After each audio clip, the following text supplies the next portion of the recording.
Attention, là, les coureurs. Vas-y. Bah, vas-y, quoi. Qui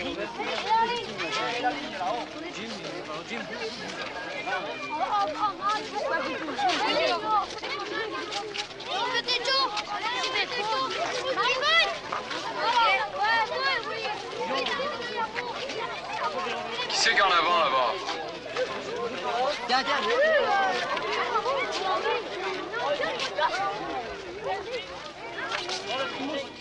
Mais non, regarde, c'est juste. Allez. Vas-y, Fredo, vas-y, Fredo. Alors, il y en a un qui est blessé. Allez, c'est quand même chose. Quand il apporte son manteau, il va prendre mal.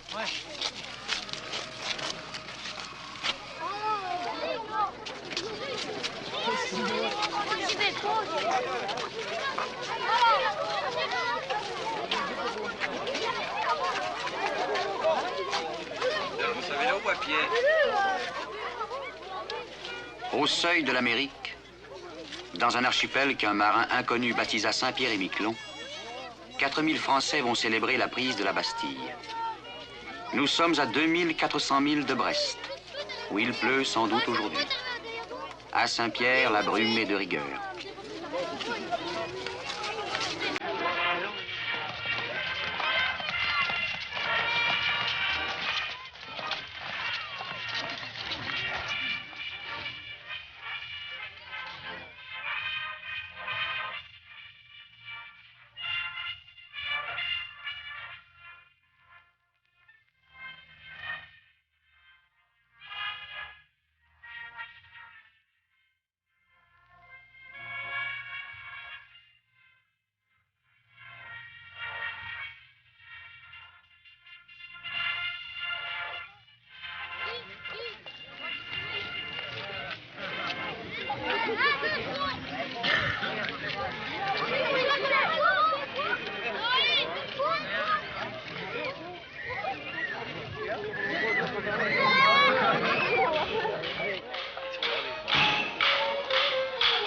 Les Noirs, c'est les Basques.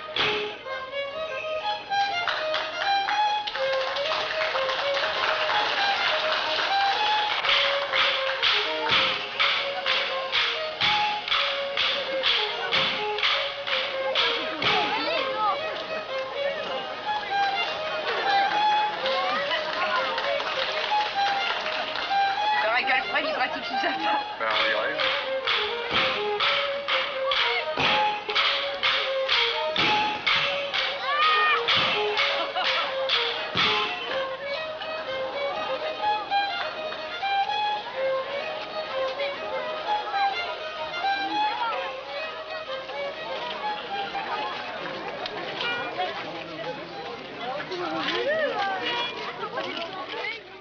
Le drapeau tricolore veille toujours sur la petite population de Saint-Pierre, mais cela n'a pas été sans heurts. Pendant 2 siècles, la France et l'Angleterre ont joué à maison nette sur cette île qui, longtemps auparavant, avait été la Riviera des Vikings. En moins de 20 ans, les Anglais pillent la colonie 9 fois et la brûlent à 2 reprises. Et pourtant, les traités se succèdent à course de plumes. Utrecht, Paris, Versailles, Amiens. En 1815, Saint-Pierre arrive au bout de ses peines. Les accords de Paris rétablissent la souveraineté de la France. Depuis cette époque héroïque et tourmentée, le chewing-gum a fait son apparition, suivi de l'automobile. La ville s'est électrifiée, elle a creusé son port, l'équilibre est revenu.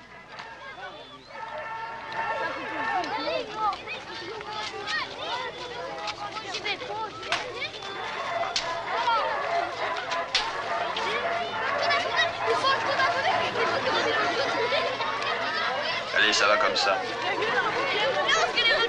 Il y aura 100 francs.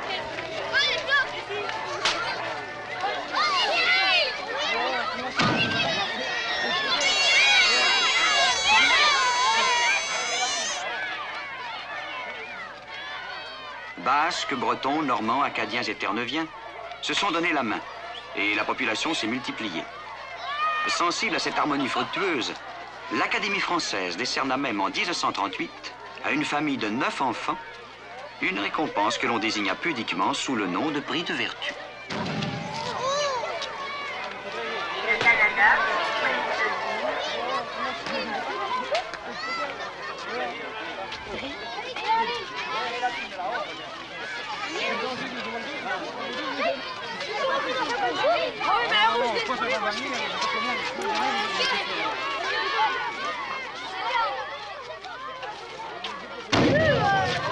Allez, la Choco, c'est des plus tard. Tiens, ça c'est pour moi.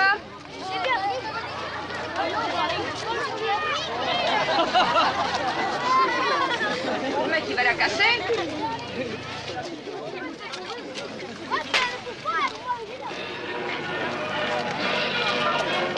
alors moi je continue.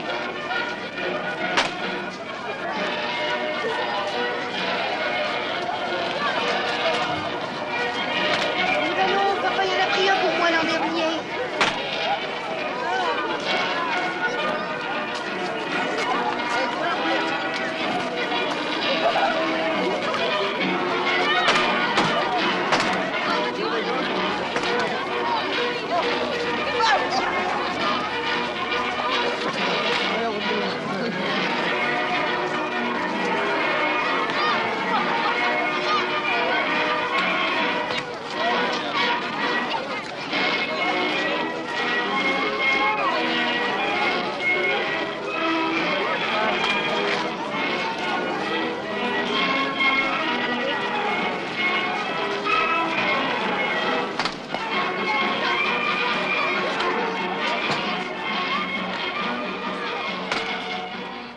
Sous une ombrelle de brume, ce 14 juillet se confond avec tous les autres 14 juillet.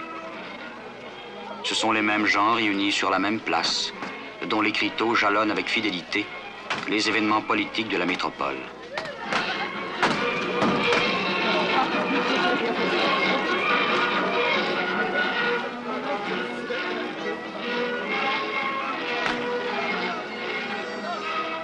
Quand il avait l'âge des pétards et des serpentins, la place où éclate la fête s'appelait de la Roncière. Maintenant, l'écriteau indique place du général de Gaulle. D'autres se souviennent encore qu'on la désignait sous le nom de Napoléon. De Napoléon à de Gaulle, on en a profité pour modifier l'administration de l'île et qui délègue maintenant un sénateur et un député à Paris. De son côté, la métropole assigne un gouverneur qui essaie de contenter tous les Iliens et la France. Il est rare qu'il réussisse.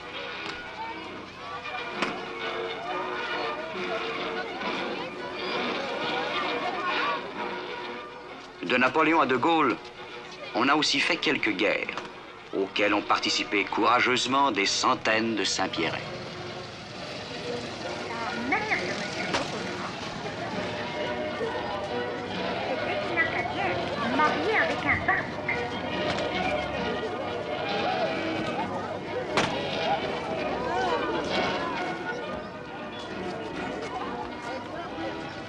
Malgré tout, on aurait peu d'histoires à raconter aux enfants qui grandissent si l'Amérique puritaine n'avait pas voté la loi Volstead.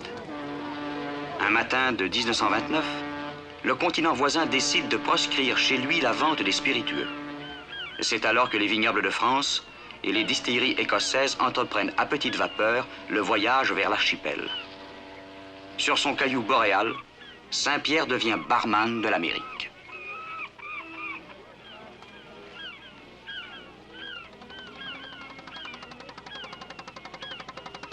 On se cache à peine car ici, le commerce de whisky est légal. Les armateurs accélèrent les livraisons, élèvent de vastes entrepôts, pavent une route déjouent habilement les lois américaines et servent à boire aux victimes de la prohibition. La route de l'alcool conduisait à Sydney, Halifax, Nantucket ou New York.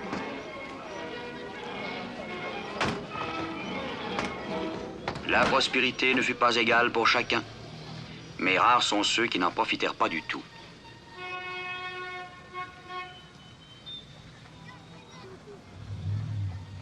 Alors, cet étage avec ce que ça coûte cher.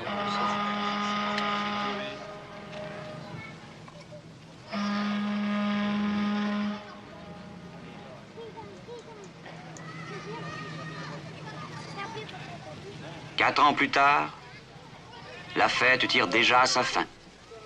La roue a tourné.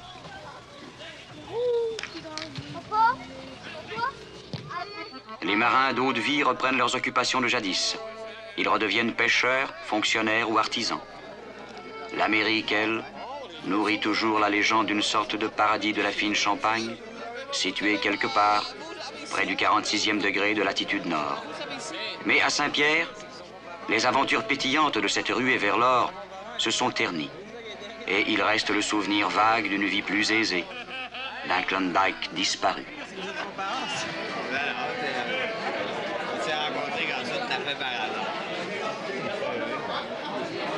S'il vous plaît, Madame Bunot, donnez-moi un permis.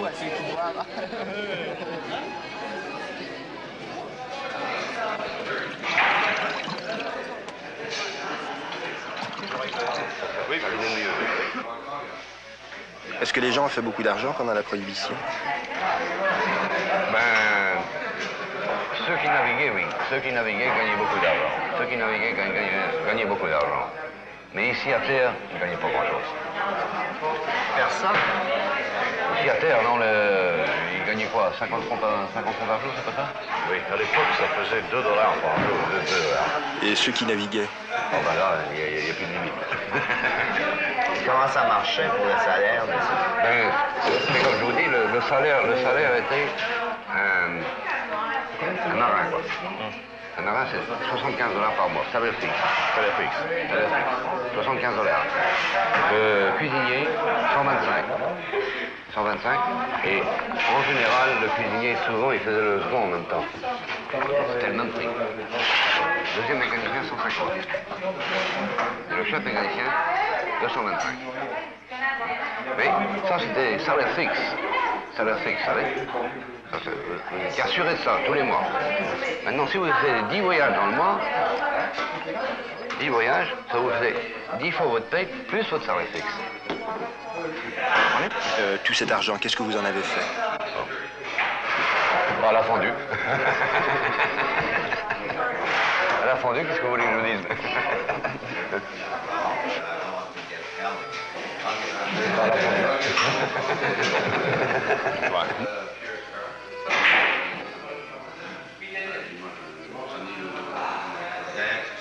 Est-ce que vous êtes content d'être ici? Est-ce que vous trouvez qu'il y a de l'avenir pour vous?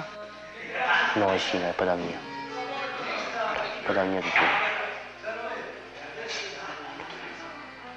Il faut aller à l'étranger pour avoir un avenir. Étudier, aller à l'école. Ici, il n'y a aucun avantage à l'école. C'est un gros problème pour les jeunes? Ah oui, c'est un gros problème. Parce que la plupart ici, qui est jeunes, qui ont leur brevet, partent pour la France.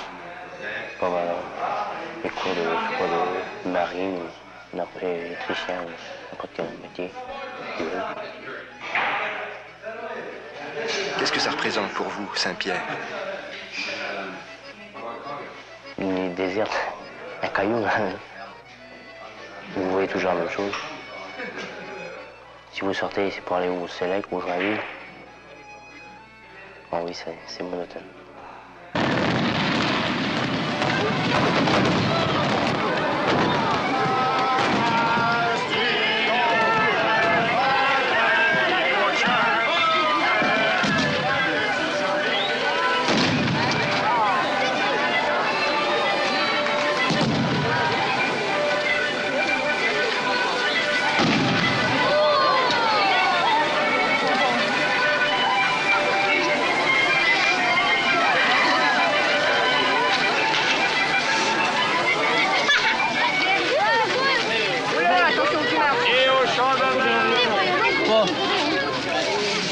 Tiens, mais non, je vais.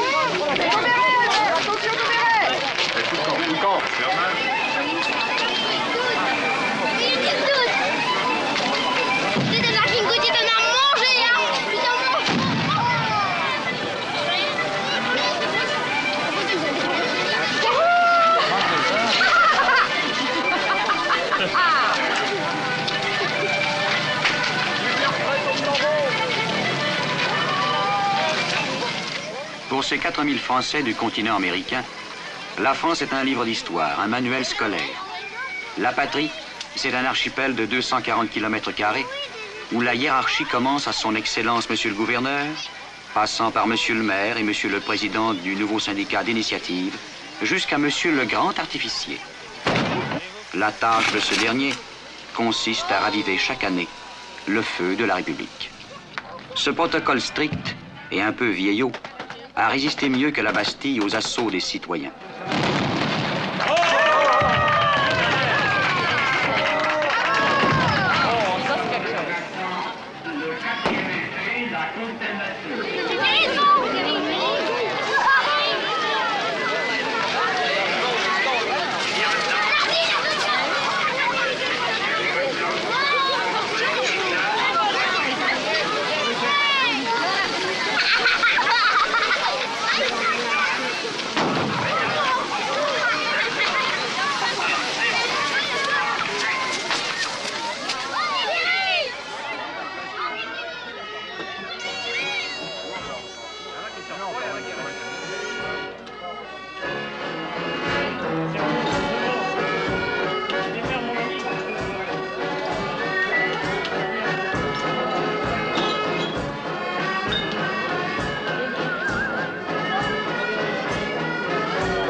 Des vacances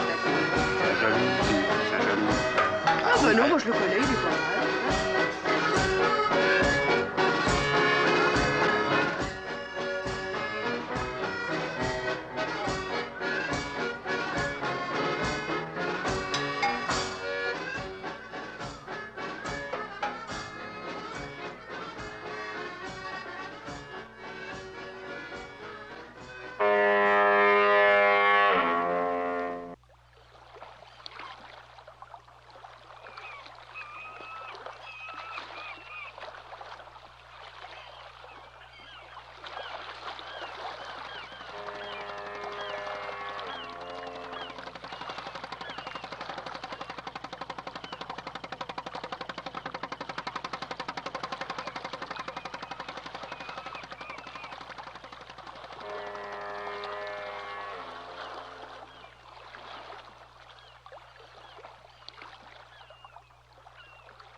De Gaulle a une certaine valeur parce qu'il a des béquilles par derrière lui qui le font marcher.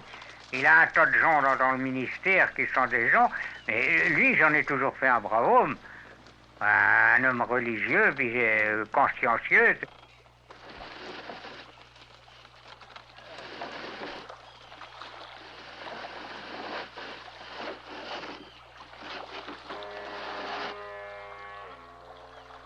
Depuis 3 siècles, on pêche la morue, des côtes du Spitzberg au banc de Terre-Neuve. À la piquette du jour, dans le barachois fermé par la brume, les pêcheurs Saint-Pierrais appareillent leur Doris. Ils navigueront ainsi à l'estime durant de longues journées sur ces plateaux sous-marins dont ils connaissent le moindre caprice. Concurrencés par des chalutiers modernes, les barques déterminent toujours l'économie du territoire. Les mauvaises campagnes annoncent pour l'hiver les chantiers de chômage tandis que les Doris calés au ras de l'eau multiplient le montant de la prime à la pêche.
L'Angélus marque le réveil de la ville.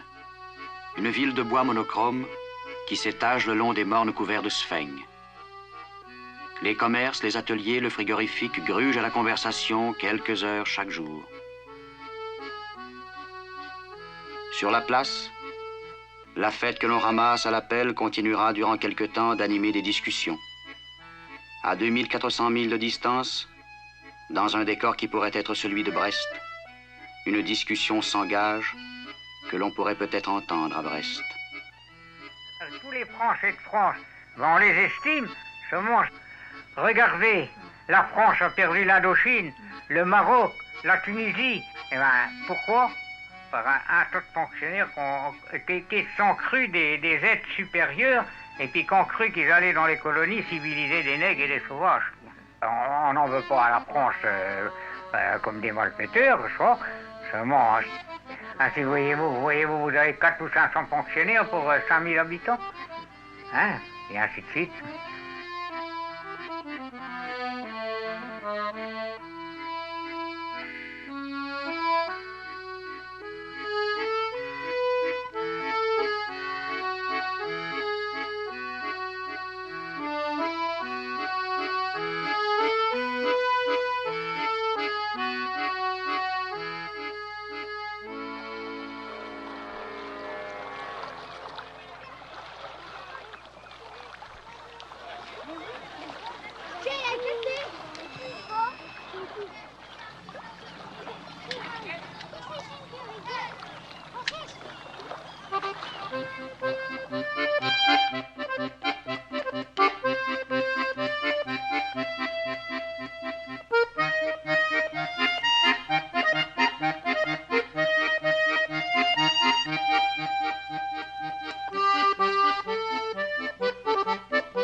Déployé en méduse dans les eaux glacées de l'Atlantique, l'archipel de Saint-Pierre vit au jour le jour de la pêche, du commerce et des subsides de la France.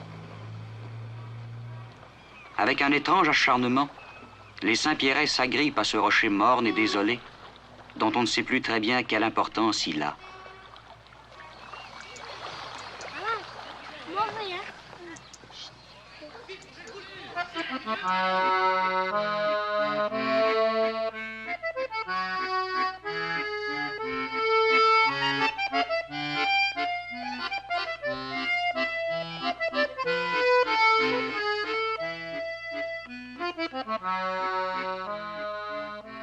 Tandis que le syndicat d'initiative rêve pour Saint-Pierre de pistes d'atterrissage, de stations balnéaires et de rampes de lancement, les ombres s'étirent froides et démesurées sur ce paysage stérile.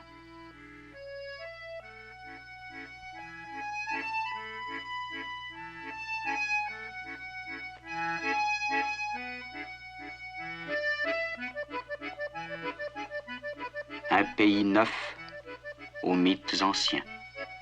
Et comme disait Clémenceau à Lieu-de-Georges, quand ils ont fait le fameux traité après 1914, le vrai ennemi, c'est l'anglais.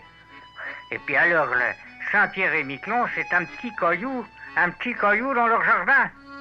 À présent, il y a une différence. Il y a une différence. Autrefois, les Anglais régnaient au Canada. Seulement aujourd'hui, je crois, ils ne règnent plus.